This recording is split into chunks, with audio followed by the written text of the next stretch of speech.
Masaganang buhay, ito po ay super fine net o pinong lambat.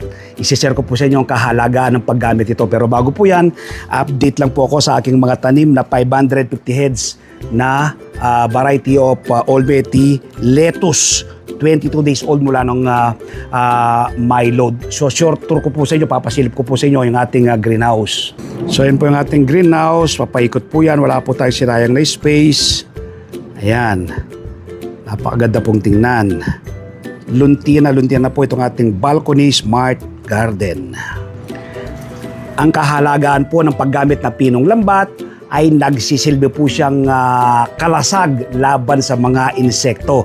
Matibay po siyang arang na pumipigil sa infestation, bahagi po ng biosecurity sa ating garden o greenhouse. Sa mga gusto pong magpagawa ng ganito kagandang greenhouse, i-text nyo po ako sa 0917-867-5197. Bye-bye, God bless!